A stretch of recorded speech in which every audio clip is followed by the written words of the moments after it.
कुचन प्रशाला कनिष्ठ महाविद्यालयामध्ये आई फाउंडेशनच्या वतीने मुलींनी स्वच्छतेविषयी घ्यावयाची काळजी व समस्या याविषयी स्त्री रोग तज्ञ डॉक्टर मिलिंद शहा यांचे व्याख्यान आयोजित करण्यात आले। कार्यक्रमाची सुरुवात होम हवन करून करण्यात आली। कार्यक्रमाचे प्रास्ताविक आई प्रतिष्ठानच्या सृष्टी डांगरे यांनी केले।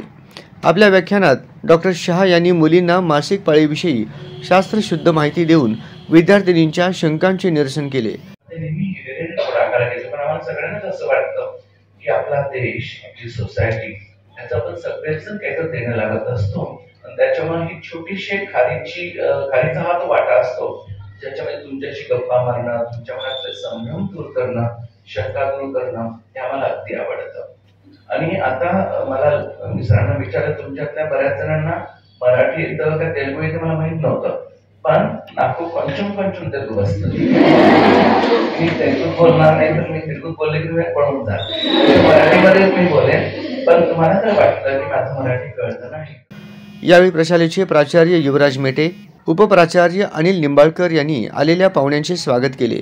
यावेळी निसर्गा डांगरे, सृष्टी डांगरे, प्राध्यापिका रुचा कांबळे, इतर सर्व शिक्षिका व विद्यार्थिनी उपस्थित होत्या।